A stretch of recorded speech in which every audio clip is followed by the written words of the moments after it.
Vamos ter uma aula gostosinha de Docker aqui, falar sobre Docker, falar sobre desenvolvimento, arquitetura. Então, prepara o teu rabinho, pega uma cervejinha que vai começar provavelmente o tópico que eu mais gosto de conversar sobre. Eu vou arranhar aqui a superfície, dar uma introduzida em você no mundo de Docker, mas depois a gente vai aprofundar com mais calma. Belezinha? Vamos lá, cara. Primeiro de tudo, Fiascão, tu vai partir do princípio que eu sei alguma coisa? Absolutamente não. Vou partir do princípio que você é um macaco. Porque eu trato meus alunos aqui dentro do Java 10x como macacos. Então, já que você tem um QI de um macaco prego, a gente vai aprender Docker como se você fosse realmente um lerdão, um macaco. Então, vamos começar a aula. Para que serve o Docker? O que o Docker quer resolver? Qual é o problema? O que está acontecendo? Vamos lá. Eu vou partir do princípio que você é um macaco. No desenvolvimento de software, normalmente, a gente tinha um problema muito grande que era realmente manutenção de recurso. E o que isso significa? Cara, é uma aula mais teórica sobre Docker, depois a gente vai aprofundar mais e vai ser uma aula longa. Então preste atenção, pega uma cervejinha e vamos coisar.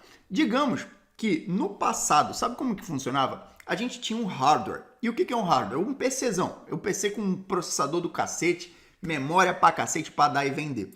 Então, visualiza esse PCzão lá. E normalmente a gente escolheria ali um sistema operacional para rodar nesse PC. Que poderia ser um Linux, poderia ser um Windows, qualquer coisa. Nesse caso aqui eu vou botar aqui um Windows para rodar. E a gente, naquele hardware, a gente colocaria tudo que a gente precisaria para rodar a nossa aplicação. Então a gente colocaria ali o nosso banco de dados, e aí poderia ser um Postgres, um MySQL, um Oracle, qualquer coisa ali. E a gente também colocaria ali as nossas aplicações. E normalmente, quando a gente estava tratando antigamente, a gente não, como hoje também, a gente não usa uma única aplicação em um único hardware. A gente tem infinitas aplicações rodando. Então eu poderia ter naquela máquina ali uma aplicação em Java, uma aplicação em Python e uma aplicação em .NET, por exemplo, rodando ali simultaneamente na mesma máquina. Só que qual o problema que a gente tinha antigamente? Isso daqui é antigamente. Antigamente a gente tinha tudo acoplado no mesmo lugar. E o que significava era o quê? Eu tinha 3 aplicações nesse caso aqui rodando, uma em Java, uma em Python e uma em .NET. E essas aplicações, elas consumiam diferentes partes dos meus recursos, mas elas consumiam recurso pra cacete. Então eu tinha aplicação em Java, por exemplo, consumindo muito do recurso de memória do meu hardware. E aí também eu tinha aplicação em Python consumindo também muita memória. Eu tinha aplicação em .NET consumindo mais ou menos, mas de vez em quando ela dava um pico de consumo de processamento ali. Então, era tudo muito grande. E chegava uma hora, o que a gente tinha que fazer antigamente? A gente tinha que pegar esse hardware, esse servidor que a gente chama, esse nosso servidor, e criar um novo servidor, porque aquele ali já estava chegando no limite. Por quê? Porque a gente não tinha gerenciamento de recursos. Então, a gente criava um outro servidor. A gente poderia rodar, por exemplo, Linux, ter também um banco de dados e rodar ali as nossas aplicações. E ela vai consumir os recursos. Só que a gente tinha que ter uma galera para botar manutenção de infraestrutura naquele servidor. E também agora no outro servidor. E esse servidor, como a gente era difícil de manter ali o controle dos recursos que a gente tinha, de quanto a nossa aplicação ia comer ou não, quanto a gente ia disponibilizar, acontecia que a gente toda hora tinha que trocar de servidor e aumentar o servidor e criar um novo servidor para novas aplicações consumirem novos recursos, e era um ciclo infinito. E cada servidor vai ter que ter uma equipe para cuidar. E aí foi inventado, sabe o quê? As VMs, que a gente conhece hoje como Virtual Machines, ou máquinas virtuais, que tem o mesmo conceito. E aí você pode estar pensando, mas peraí, você começou a falar de servidor, agora você está falando de VM, mas essa aula aqui é sobre Docker. Eu sei, caralho. Eu sei, eu tô bêbado, mas também nem tanto. Então vamos aqui devagarzinho, falando aqui, porque, de novo, não vou pular etapas, eu vou tratar você aqui dentro do Java 10x como se você tivesse o QI de um macaco. Então eu quero te mostrar como é que a gente chegou até o Docker e depois como é que a gente usa o Docker. E é uma aula muito grande. Se você está com pressa, saiba que seu pai também e você nasceu com 2 minutos de foda com a tua mãe. Mas vamos lá. Então, para resolver esse problema de ter que ficar sempre aumentando o servidor, trocando hardware, a gente criou as VMs. E o conceito é bem parecido. Como é que funcionava o conceito? O conceito da VM, ele começou com compartimentalização. É mais ou menos isso. Eu não vou entrar muito aqui a fundo, mas A gente funcionaria dessa seguinte maneira, visualiza só, a gente tinha o hardware ainda, então para ter o servidor, a gente ainda vai precisar do hardware. O que é o hardware? É o PC. Um PCzão é normalmente uma torre gigante que vai ter processamento infinito. Infinito não, ele tem um limite, um processamento gigante, memória pra cacete. E aí a gente teria esse hardware, e nesse hardware a gente poderia botar um sistema operacional, do mesmo jeito que a gente fazia antigamente. Que normalmente vai ser o Windows, vai ser Linux, vai ser qualquer coisa desse tipo. Então, a gente vai usar ali um Windows Server, qualquer coisa desse tipo, mas eu vou botar aqui o Linux. Então a gente teria ali o hardware, e em cima desse hardware a gente vai rodar um sistema operacional, que nesse caso aqui é o Linux, e rodando no sistema operacional, a gente tem um negocinho que a gente chama de KVM, que eu não vou me aprofundar aqui, mas basicamente significa Kernel Virtual Machine. E o que é o Kernel Virtual Machine? Ele é um jeito, ele vem do Hypervisor e ele vai fazer o quê? Ele vai subdividir, ele vai pegar o seu sistema operacional raiz. Qual é o teu sistema operacional raiz? É o Linux. Então, ele vai pegar aquele sistema operacional raiz e vai subdividir ele em outras máquinas virtuais. A KVM, ela vai fazer isso. Ela vai virtualizar, entre aspas, aqui, o seu sistema operacional raiz.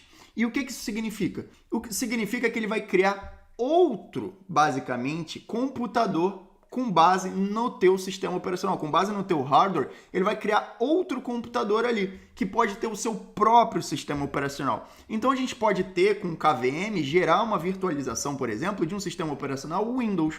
E aí ele vai rodar todas as bibliotecas Windows que a gente precisa, e aí nesse sistema, todas as bibliotecas que a gente precisa, tudo que a gente precisa para rodar no Windows, a gente vai rodar ali dentro dessa VM, que a gente chama de Virtual Machine. E a gente pode rodar a nossa aplicação ali. Lembra que lá na outra vez a gente estava falando sobre rodar lá a aplicação Java, uma em Python e uma em .NET? Aqui a gente pode fazer o mesmo, a gente pode rodar uma aplicação Java aqui. Então a gente vai ter uma máquina virtual que ela, com a base dela, então a gente vai ter uma máquina virtual em um Windows, por exemplo, em um sistema operacional Windows, que ela vai baixar todas as bibliotecas e tudo que precisa do sistema operacional Windows e também bibliotecas do Java ali dentro para rodar uma aplicação Java. E tudo isso com base no nosso hardware que tem o sistema operacional Linux.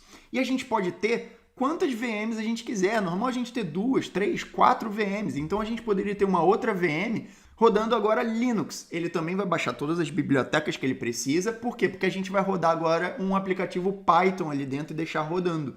Então, a gente vai baixar todas as bibliotecas Python que a gente precisa, a gente vai baixar para dentro desse sistema, e esse sistema vai ficar rodando, essa VM. Então, a gente teria aqui 2 VMs, mas a gente poderia ter 3 VMs, a gente poderia ter 4 VMs, poderia ter uma outra VM em Windows rodando ali um .NET da vida, qualquer coisa desse tipo.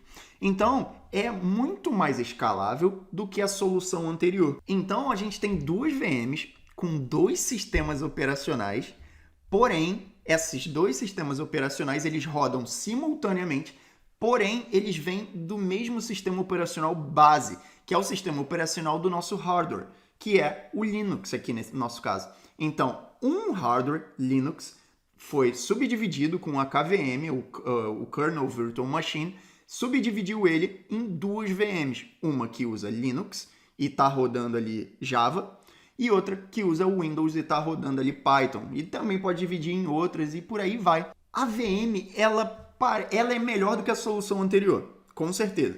Porque anteriormente a gente tinha que ficar replicando ali, criando um novo servidor. E isso aumentaria até pessoal para botar manutenção. E agora a gente consegue também fazer o quê? Sabe o que com a VM? A gente consegue gerenciar melhor os nossos recursos. Porque se no meu hardware, o principal, lá embaixo no meu esquema, o meu hardware principal, ele tem, 8 ou 16 GB de RAM, eu posso dividir aqui no nosso caso com 2 VMs, 8 GB para minha aplicação Java e 8 GB para minha aplicação Python. E necessariamente eu vou estar controlando quanto vai para quanto. E se eu tiver uma terceira aplicação em .NET, por exemplo, o que vai acontecer é que eu posso dividir um pouquinho. Eu posso botar, sei lá, 6 GB e depois botar só 2 porque aquela aplicação é menor, ou então aquela aplicação já está inativa, então eu migro recursos para o outro lado.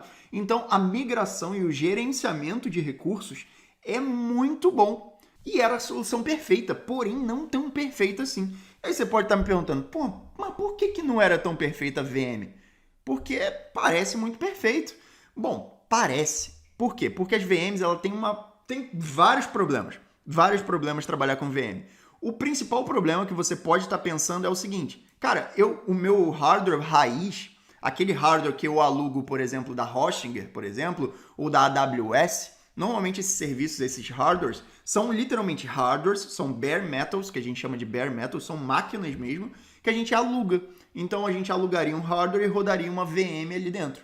Só que esses hardwares, eles têm que ser muito potentes.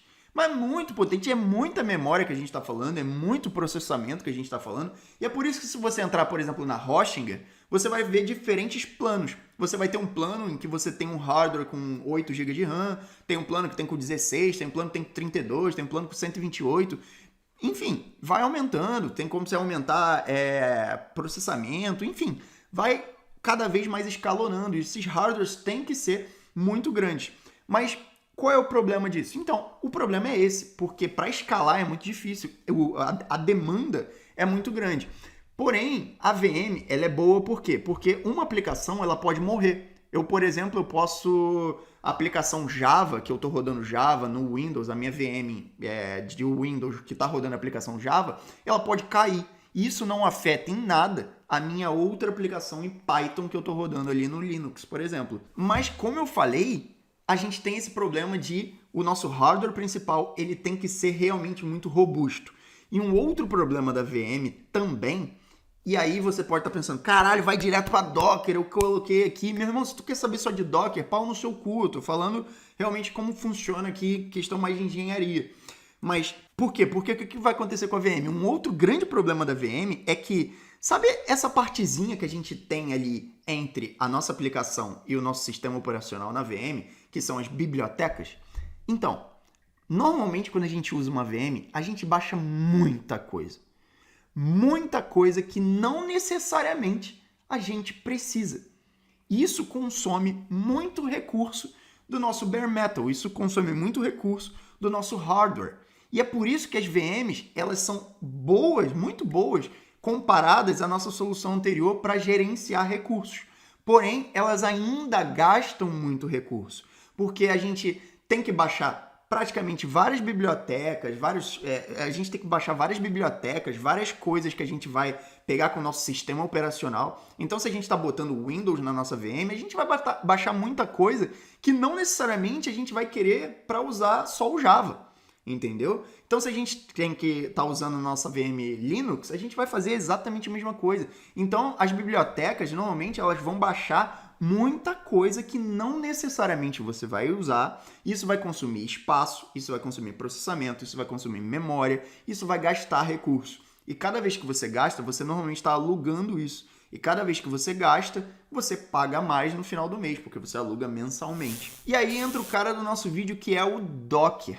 E o Docker, assim como a VM foi uma evolução lá de trás, quando a gente tinha os nossos servidores, com tudo acoplado neles, e cada vez que a gente quisesse colocar uma coisa nova, a gente colocava lá, a VM veio e melhorou isso. O Docker vem para ser um substituto, a gente bota entre aspas, porque tem tópicos mais avançados de Docker que eu vou entrar mais para frente, mas o Docker vem para ser um substituto e para pegar essa falha da VM. Qual a falha que o Docker quer utilizar? Qual é a falha que o Docker, na verdade, quer suprir da VM? Vamos lá, quando a gente está falando de Docker, é basicamente igual a uma VM.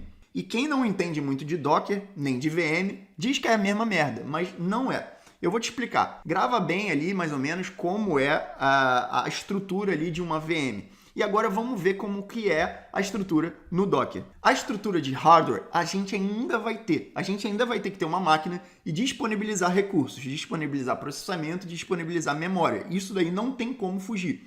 E a gente também ainda vai ter que ter um sistema operacional, que pode ser ou Windows ou Linux. Nesse caso aqui eu vou botar o Windows, mas tanto faz. Então, a base é a mesma, só que a gente não vai ter uma KVM.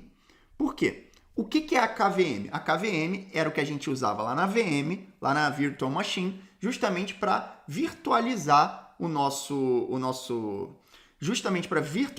sistema operacional ali, o nosso hardware raiz, e subdividir ele em outros computadores, em outras VMs, Virtual Machines.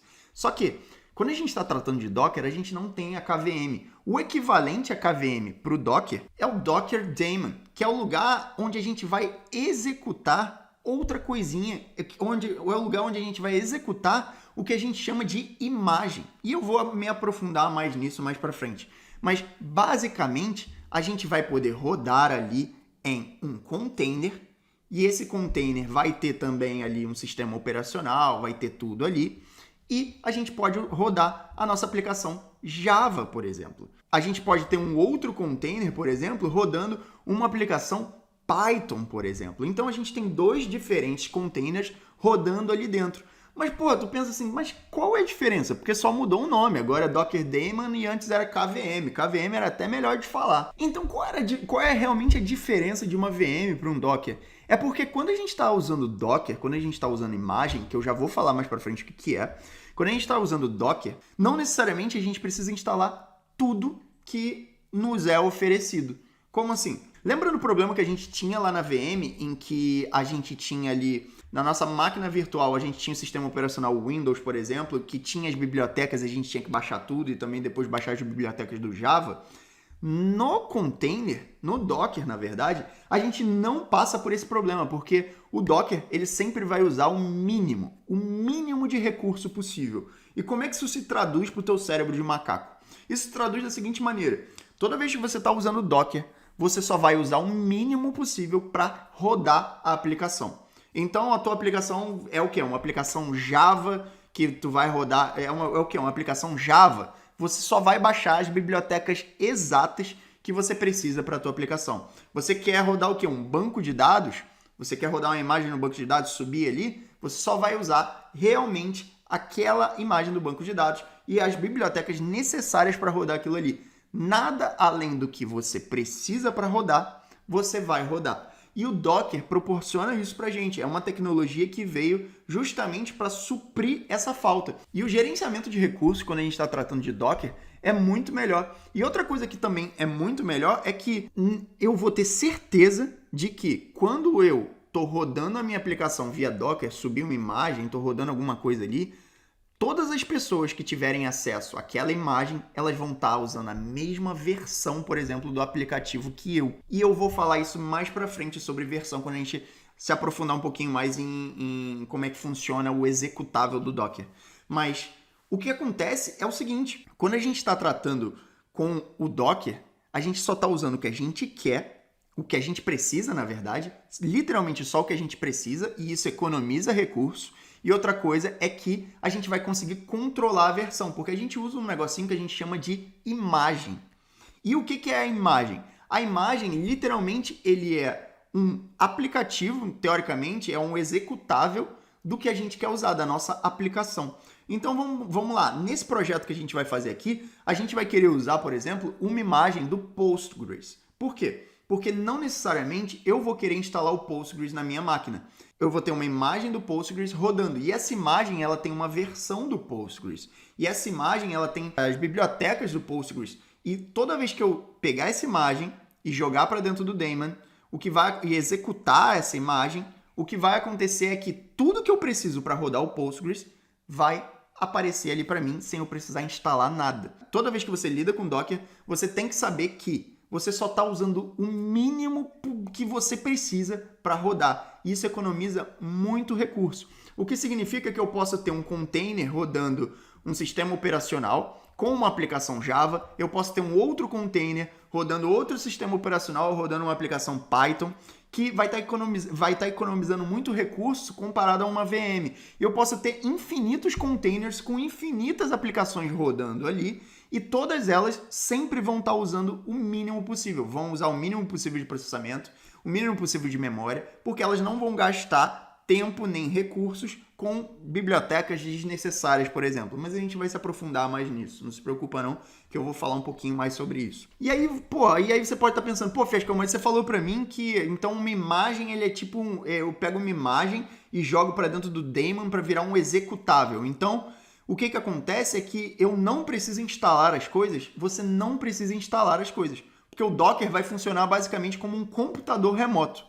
Você deixa o Docker rodando, você vai subir o Docker, você vai deixar o Docker rodando e você vai subir ali uma imagem, um container que vai ter uma imagem. O container seria, teoricamente, ali o seu computador, que vai ter uma imagem de um executável de uma aplicação que você quer usar. E aí pode ser qualquer coisa, meu irmão. Tem imagem de tudo que tu imaginar na vida. Tem do Postgres. Então, teoricamente, se você quiser, nesse nosso projeto, usar o Postgres instalado na tua máquina, no teu computador, você pode usar, mas a gente vai usar via Docker, que eu não preciso instalar. Então, se você quiser instalar, se você quiser usar a imagem do Postgres, você pode usar. Você tem o do Redis, você tem imagem do Python, você tem imagem de tudo, Apache, MySQL, você tem infinitas imagens. E onde que eu arrumo essas imagens? Cara, a gente tem um negocinho que a gente chama de Docker Hub.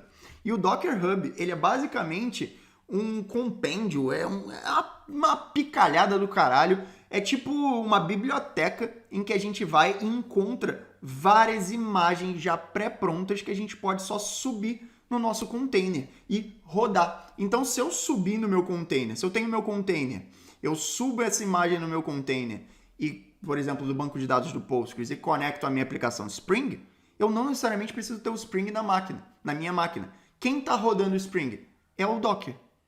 Então, o Docker vem justamente para isso. E a gente depois vai falar um pouquinho mais sobre versionamento, mas por hora. E se você for ver como é que funciona o Docker Hub, eu estou aqui dentro do Docker Hub. E no Docker Hub você tem aqui, ó, eu botei aqui as imagens oficiais do Docker. Você tem aqui, ó, você tem imagem de tudo, ó, Postgres, Python, Node, Mongo. Tem até do Rabbit, tem do Rabbit também, tem do próprio Docker, tem do MariaDB, outro banco de dados, Golang. Então, Ruby, WordPress, são várias imagens. E o que eu vou fazer com essa imagem? Depende do que você quiser fazer, meu amigo. Realmente, depende do que você quiser fazer. Mas pense realmente na estrutura de um Docker como realmente um computador virtual. É uma caixa, por isso que ele usa a tecnologia de container. Então, ele vai criar um container em que naquele container você vai poder subir qualquer executável que você pegar ali, qualquer imagem. E essa imagem vai se tornar um executável, na verdade. Você vai poder subir qualquer imagem, essa imagem vai se tornar um executável, e esse executável ele vai ter o mínimo que ele precisa para rodar. O que significa que se eu chegar aqui, ó, cadê do Postgres? O Postgres estava aqui em algum lugar. Se eu chegar aqui e achar aqui o coisa do Postgres, deixa eu pegar aqui, Postgres, aqui. Se eu chegar aqui e clicar aqui na imagem do Postgres, eu tenho algumas referências aqui, inclusive versão e tudo mais. E se eu vier aqui embaixo, eu tenho como eu posso instalar. Mais para frente, na próxima aula, inclusive, a gente vai fazer isso. Mas eu só vou pegar essa imagem com essa versão do Postgres, subir para o meu container e deixar rodando ali dentro. E quando eu deixar rodando, eu vou pegar as credenciais desse banco de dados, que vai funcionar como qualquer outro banco de dados. Então, a mesma coisa que eu fizer aqui, eu posso chegar aqui agora, por exemplo, e chegar aqui, Postgres. Deixa eu jogar no Google, Postgres Download. A mesma coisa que eu vou fazer com Docker, eu poderia só chegar aqui e baixar o próprio Postgres para dentro do meu computador. Mas aí eu vou estar limitado à versão que ele está, e todo mundo que for usar o Postgres vai ter que usar o Postgres no computador. Então, tendo o Docker e uma imagem que você pega aqui para o Docker Hub, o que vai acontecer é a gente poupa muito trabalho. E, cara, demora nem 2 minutos para você subir uma imagem, por exemplo, do Postgres. E vamos aprofundar um pouquinho mais sobre como funciona essa parada. Mas eu quero bater na tua cabeça realmente como funciona essas arquiteturas para você entender. Porque nos dois você vai usar hardware, nos dois você vai ter que ter um sistema operacional raiz, e nos dois você vai ter que ter algum tipo de maneira de virtualizar, de criar ali uma virtualização e um ambiente seguro para rodar as tuas aplicações. Só que na VM ela vai usar o KVM, por exemplo, e vai subdividir aquele teu hardware, o principal, em outros pequenas máquinas virtuais com seus próprios recursos, próprio sistema operacional. Só que vai estar muito limitado porque eu vou ter que baixar muita coisa. E quando a gente usa o Docker, a gente usa a mesma coisa, só que a gente vai usar o daemon. E o daemon vai criar um ambiente seguro, ele vai criar um ambiente seguro, que a gente depois vai colocar um container ali dentro, e dentro desse container a gente pode subir uma imagem. E eu faço essa imagem? Sim, eu posso fazer a imagem, eu posso fazer a imagem da minha aplicação, por exemplo, a gente vai fazer mais para frente, mas também a imagem, por exemplo, de um banco de dados foi feita pela própria empresa controladora do Postgres e postou lá no Docker Hub. Por quê? Porque ela quer que as pessoas usem o Postgres. Então, uma maneira dela divulgar o Postgres é ela criou a imagem e disponibilizou para a gente lá no Docker Hub. E aí, vamos aprofundar um pouquinho mais sobre como funciona realmente a arquitetura do Docker. E lembrando que toda essa aula aqui, muito mais aulas, está dentro do meu módulo de Git, está dentro do meu módulo de Docker aqui no Java 10x. Belezinha? Então, o que a gente vai fazer? Cara, uma coisa que a gente vai ver é aprofundar um pouquinho mais na arquitetura. Porque como funciona a arquitetura realmente do Postgres?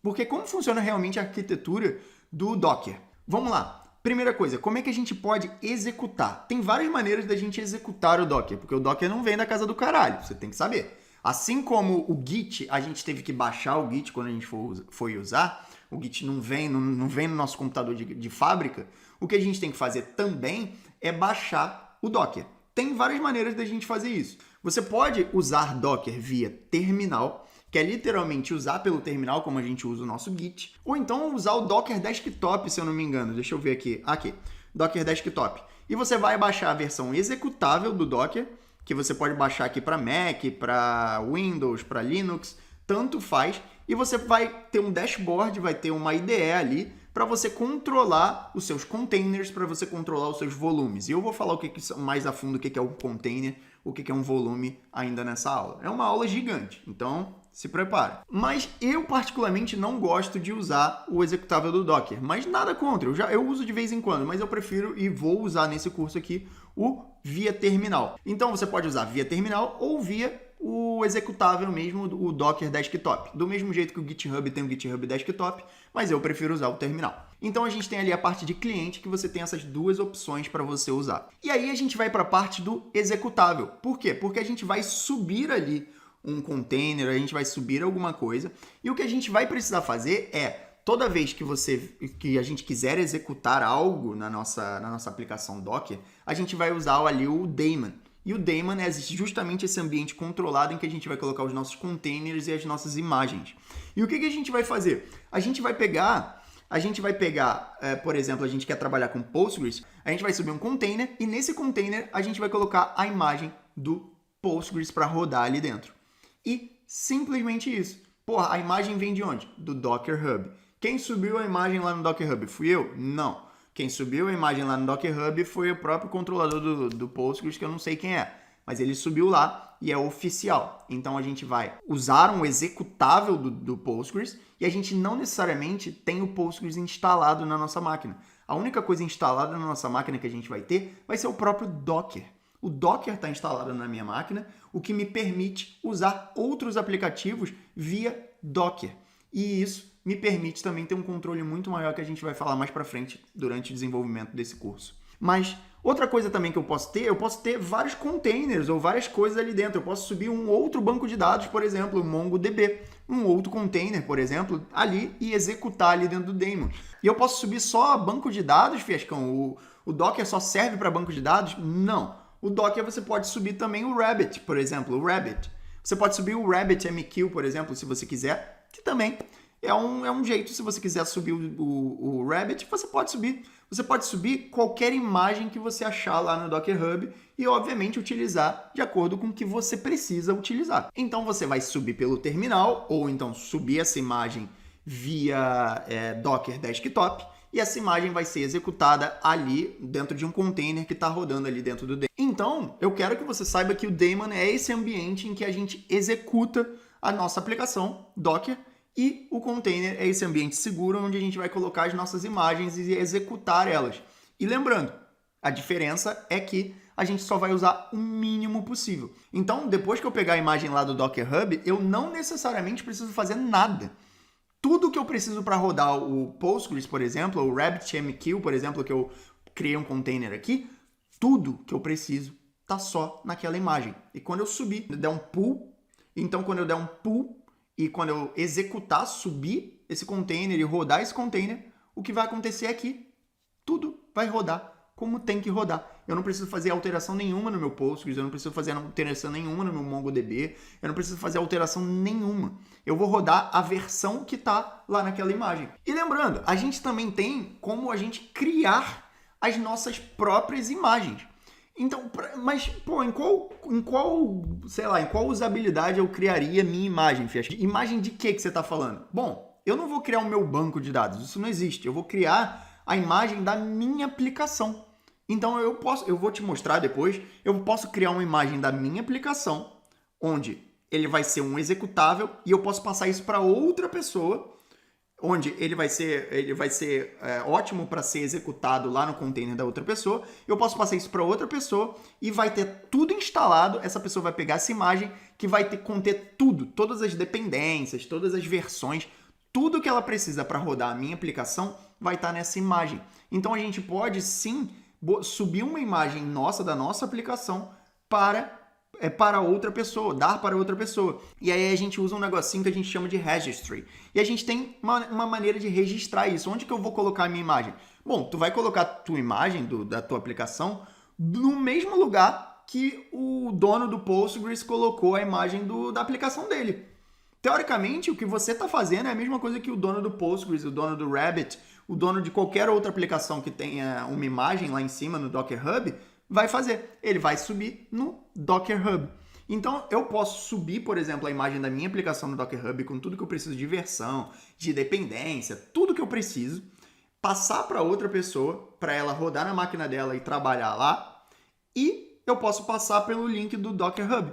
Então, o Docker Hub ele serve também como uma maneira da gente virtualizar ali, entre muitas aspas, da nossa aplicação e passar isso para outra pessoa, continuar o trabalho de onde a gente parou, usando a mesma versão, usando tudo. Por quê? Porque essa pessoa vai rodar no container dela e ela não vai precisar se preocupar se, será que a versão que eu estou usando do Java é a mesma versão que o Fiasco usou? Será que a versão que eu estou usando do Postgres é a mesma versão? Será que a versão do Maven é a mesma versão? Ele não precisa se preocupar com isso. Porque quando eu crio a imagem e passo para ele, tudo que ele precisa para rodar é simplesmente subir essa imagem.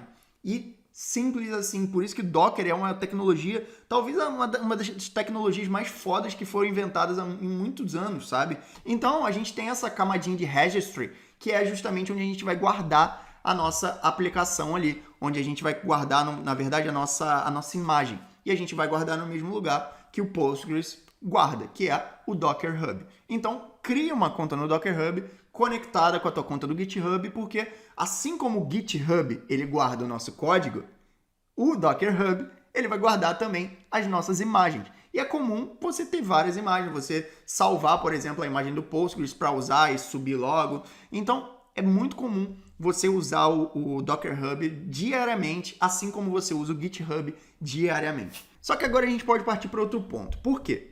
Porque, Fiascão, maneiríssimo, cara. Então, para mim, trabalhar com Docker, eu tenho duas opções. Eu posso trabalhar via terminal ali, digitando, ou então eu posso ter uma IDE e trabalhar ali via Docker Desktop. Maneiro. Nenhuma das duas vai fazer diferença nenhuma, pau no meu cu, né, Fiascão? Isso aí, escolhe um. Eu, como estou fazendo esse curso, eu vou escolher por você e você vai usar terminal. E aí você pode falar assim, então o daemon é esse ambiente em que a gente vai executar e a gente vai colocar o container ali, a gente vai subir no nosso container uma imagem que a gente vai pegar lá do Docker Hub, e se eu quiser também criar uma imagem na minha aplicação, eu posso criar, belezinha, maneiro. Mas se você está mais atento, você pode pensar assim, cara, mas eu subi a imagem do meu Postgres. Perfeito, né, Fiascão?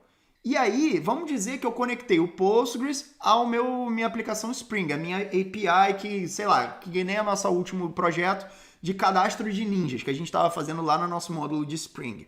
A gente conectou. Só que, onde que vai ficar salvo essa parada? Bom, não vai ficar salvo em lugar nenhum. É simplesmente isso. Porque, saiba disso, se sua aplicação morrer, todos os seus dados salvos no Postgres, por exemplo, ou no MongoDB, eles vão simplesmente ser deletados. Bom, você tem outras maneiras de persistir esses dados que eu vou falar ainda, porém, de maneira geral, via de regra, se a sua aplicação morre, se a sua aplicação fecha, se a sua aplicação Docker cai ou alguma coisa do tipo, todos os dados que foram salvos não vão ser persistidos.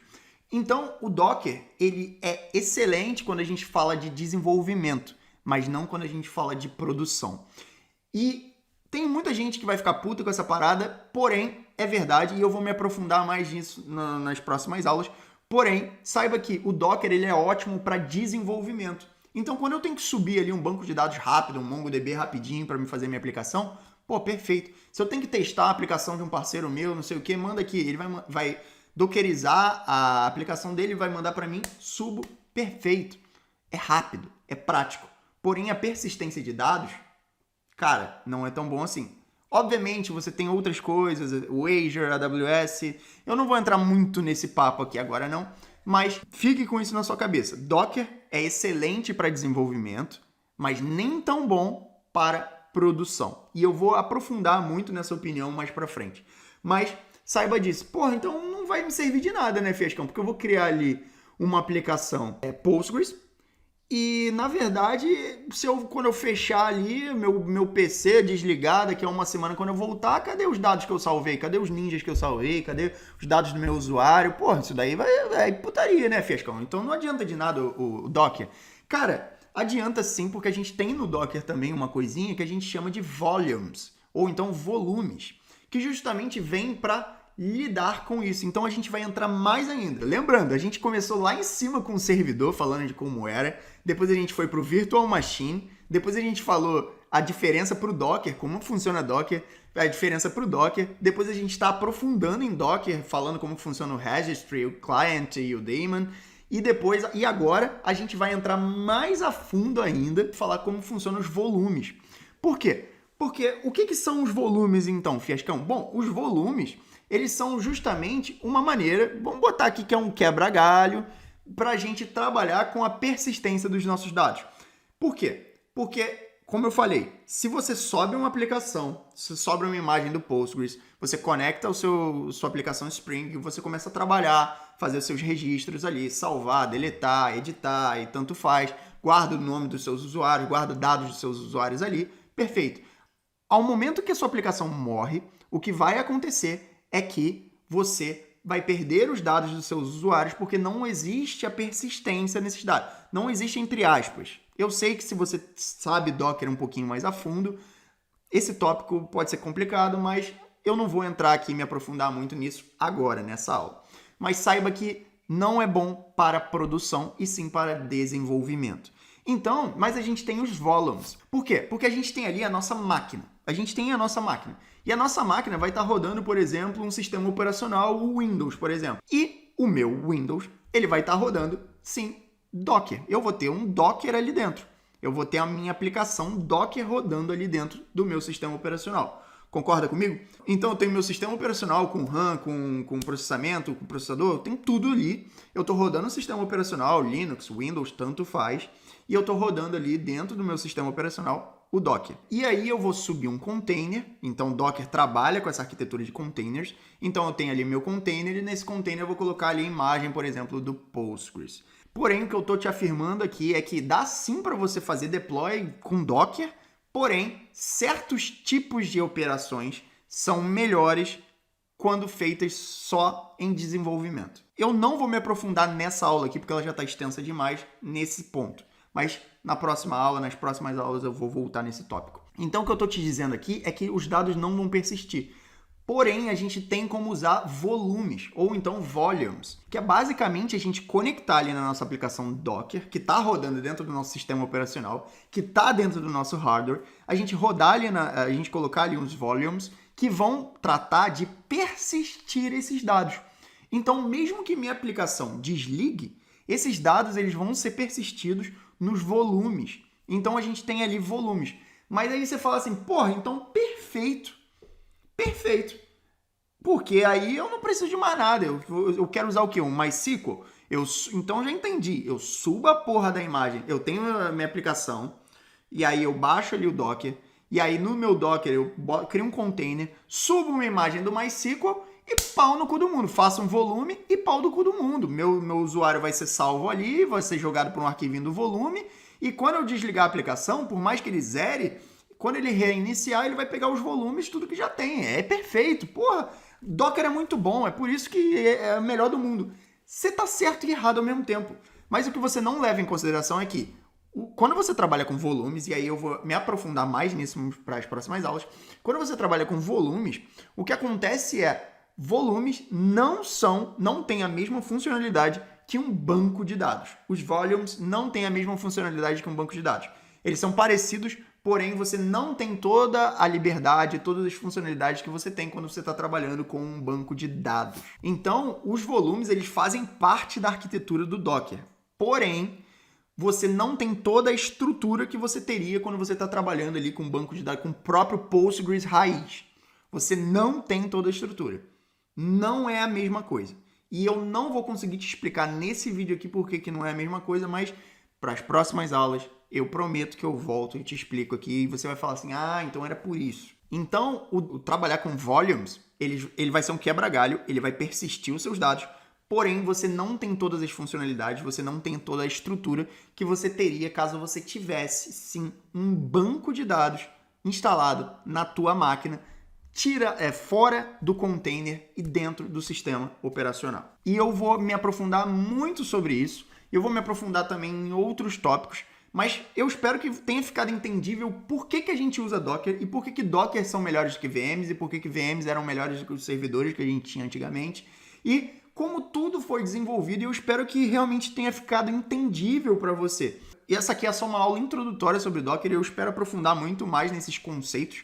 Mas eu acho que ficou entendível para você que Docker é uma puta de uma tecnologia, provavelmente a melhor tecnologia que já foi inventada nos últimos 20 anos. E realmente veio para revolucionar o jeito que a gente executa as nossas aplicações e o jeito que a gente lida com os nossos dados, o jeito que a gente executa as nossas aplicações e o jeito que a gente desenvolve as nossas aplicações. Porque, de novo, Docker é uma excelente ferramenta de desenvolvimento, mas nem tão boa ferramenta para produção. E eu vou me aprofundar mais nesses assuntos mais para frente, mas por essa aula é isso. Dê essa aula como concluída, foi uma aula bem grande, bem extensa. Se você está vendo esse vídeo no YouTube, saiba que eu tenho um curso de Java, o Java 10x, o link está embaixo nos comentários. E se você já está dentro do Java 10x, muito obrigado por assistir essa aula, deixa aqui embaixo nos comentários a sua dúvida, dê essa aula como concluída, a gente se vê numa próxima aula e tchau!